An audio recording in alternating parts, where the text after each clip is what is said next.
अस्सलाम वालेकुम, मैं हूं जावेद फारूकी।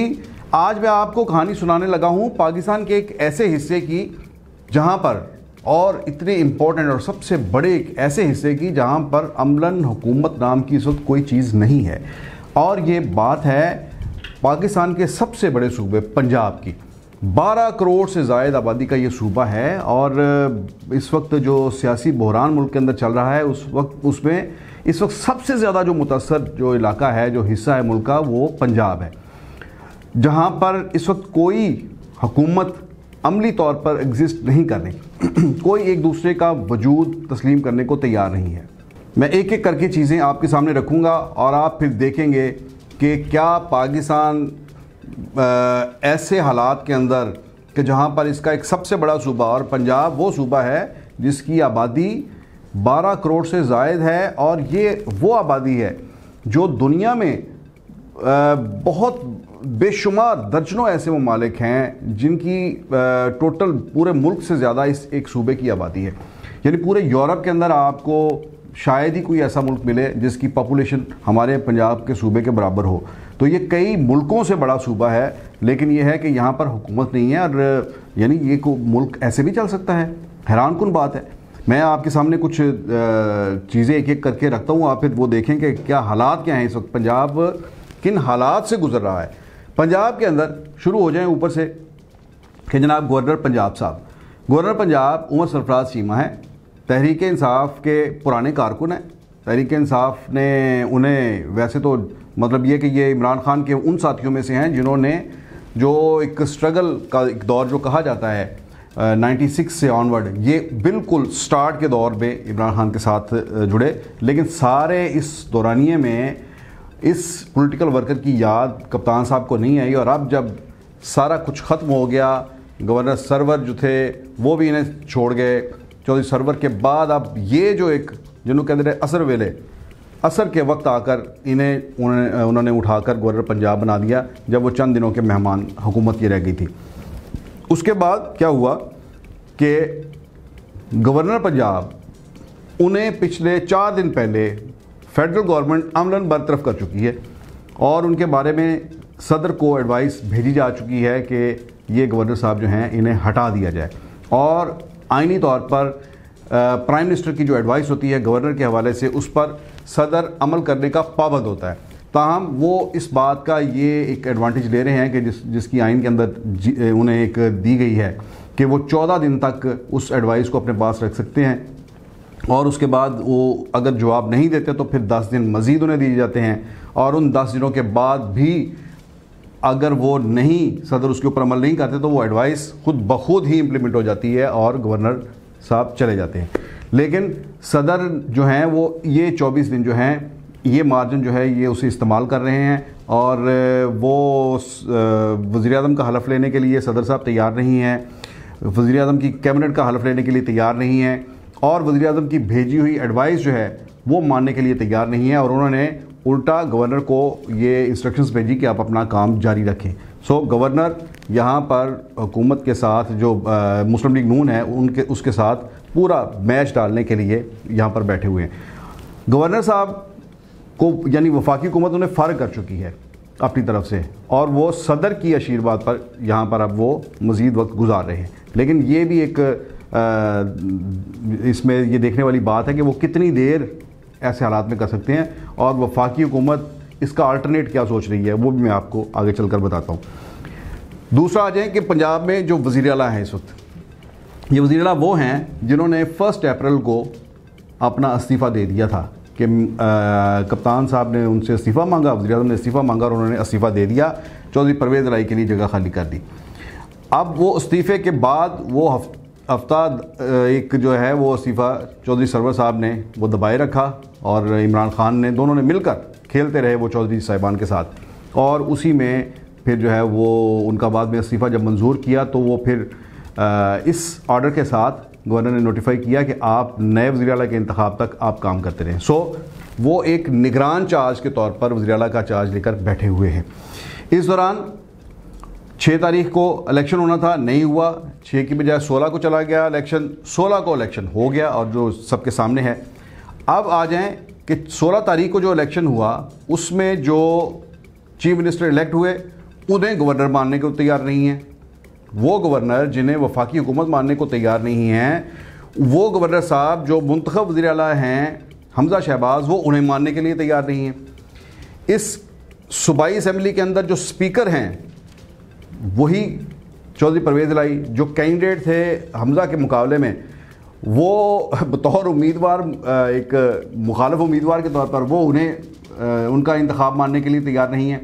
और एक और ये इंटरेस्टिंग बात है कि गवर्नर अगर नहीं होता तो गवर्नर के बाद स्पीकर जो होता है वो एक्टिंग गवर्नर होता है।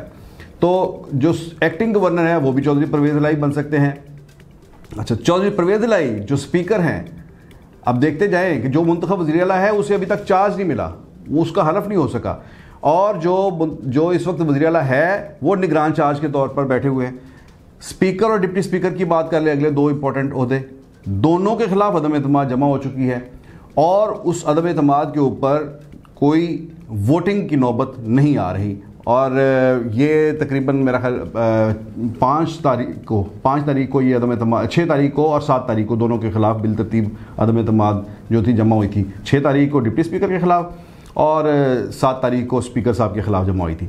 ये 2 हफ्ते के अंदर इसके लिए असम्बली का इजलास बुलाया जाना ज़रूरी है, लेकिन ये मेरा ख्याल है कल इसके 2 हफ्ते कंप्लीट हो रहे हैं, अभी तक उस हवाले से असम्बली का इजलास जो है वो नहीं बुलाया जा रहा, और ये भी एक आइनी बहरान इस हवाले से जो है वो सामने पेश है। अच्छा, इस सारी सूरत हाल के अंदर वापस चलें कि जो सूबे की जो ब्यूरोक्रेसी है वो कहाँ पर खड़ी है। वो उसके हालात ये हैं कि गवर्नर साहब जो हैं उनके जो प्रिंसिपल सेक्रेटरी गवर्नर को उनकी बात नहीं मान रहे, और गवर्नर जो हैं उन्होंने जब सूबे के वज़ीर आला के इंतखाब के हवाले से सेक्रेटरी असम्बली से रिपोर्ट मांगी कि आप मुझे ये रिपोर्ट दें कि क्या ये इलेक्शन ठीक हुआ, तो सेक्रेटरी असम्बली मोहम्मद खान भट्टी ने जो रिपोर्ट भेजी गवर्नर को, उससे गवर्नर के प्रिंसिपल सेक्रेटरी ने रिजेक्ट कर दिया। अब गवर्नर की नाक के नीचे उनकी जो ब्यूरोक्रेसी है, इमीडिएट जो उनकी ब्यूरोक्रेसी है, वो भी उनकी बात नहीं मान रही। तो गवर्नर साहब को उन्होंने कह दिया कि ये आप तो ये जो रिपोर्ट आई है सेक्रेटरी असम्बली की, ये तो ठीक नहीं है। सो 2 लेटर लिखे उन्होंने गवर्नर पर, उस पर गवर्नर साहब गुस्से में हैं। उन्होंने अपने प्रिंसिपल सेक्रेटरी को बेख्तियार कर दिया है, और वहाँ पर एक एडिशनल सेक्रेटरी जो हैं उन्हें वो तमाम प्रिंसिपल सेक्रेटरी के इख्तियार दे दिए हैं, और चीफ सेक्रेटरी को लिखकर भेज दिया। मज़ीद आगे और मज़ेदार बात है, उन्होंने चीफ सेक्रेटरी को लिखकर भेज दिया कि ये मेरे प्रिंसिपल सेक्रेटरी को चेंज किया जाए, और आज ही सेम डे चीफ सेक्रेटरी ने उन्हें वापस लिखकर भेज दिया कि आपके प्रिंसिपल सेक्रेटरी को चेंज नहीं किया जाएगा। सो चीफ सेक्रेटरी भी गवर्नर के सामने खड़े हो गए हैं।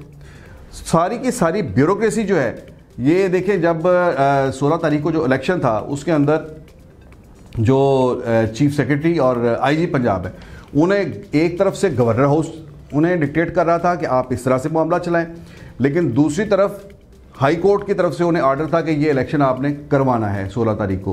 उन्होंने वो इलेक्शन वहाँ पर खड़े होकर करवाया, और पूरी पुलिस फोर्स उसके लिए इस्तेमाल हुई, और असेंबली के अंदर जितने भी वो बलवा करने वाले MPs थे उन्हें उठाकर ले गए, और उनके खिलाफ अब पर्चे भी हो गए हैं और गिरफ्तारियाँ भी हो रही हैं, जमानतें हो रही हैं।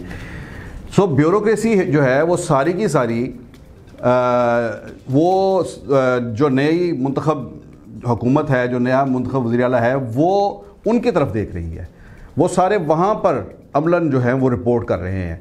आप हाँ, और फिर जो प्रिंसिपल सेक्रेटरी हैं, जो चीफ मिनिस्टर उस्मान बुज़दार के, इस वक्त चीफ मिनिस्टर तो उस्मान बुज़दार ही हैं, उस्मान बुज़दार जो हैं वो 7 क्लब तक महदूद हैं।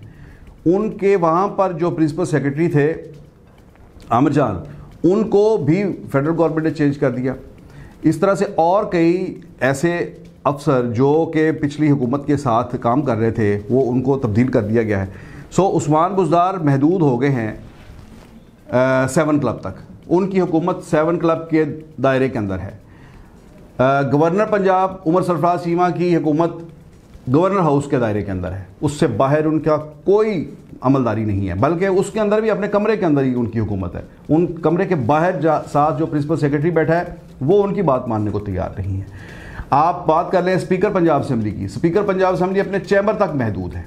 डिप्टी स्पीकर वो तो असम्बली से ही निकाल दिए गए, वो अपने घर तक महदूद है। सो और सारे के सारे लोग जो हैं, गवर्नर जो हैं उन्होंने टर्मिनेट कर चुकी है फेडरल गवर्नमेंट, चीफ मिनिस्टर जो हैं वो निगरान चार्ज पे बैठे हुए हैं, स्पीकर डिप्टी स्पीकर के खिलाफ तहरीक अदम एतमाद है, वो काम नहीं कर सकते, जो मुंतखब वज़ीर आला है उनका हलफ नहीं हुआ, तो सूबा चला कौन रहा है?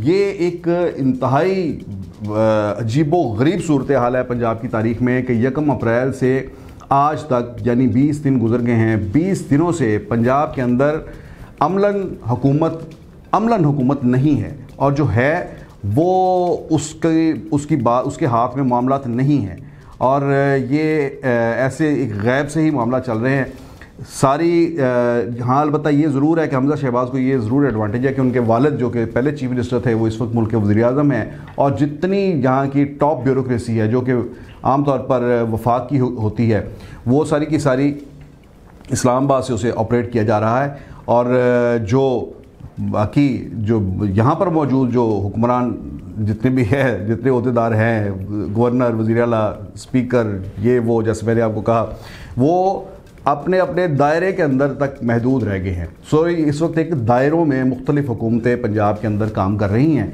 और ये इतना बड़ा सूबा ये कब तक इस गैर यकीनी सूरत हाल के साथ जो है वो चलता रहेगा, इसमें कैसे यहाँ के लोगों का कौन पुरसाने हाल कौन है, यहाँ पर लॉ एंड ऑर्डर की सूरत हाल को किसने मेंटेन करना है, सूबे के इंतज़ाम को कैसे चलाना है, ये बहुत ही अलार्मिंग इस वक्त सूरत हाल है।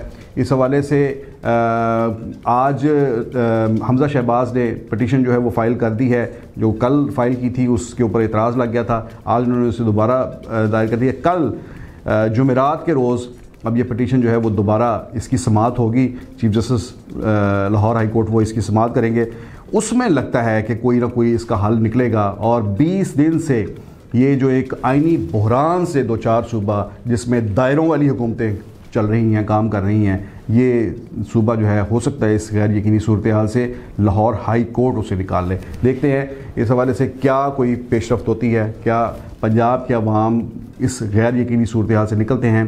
आइंदा व्लॉग तक के लिए इजाज़त दीजिए। अल्लाह हाफिज़।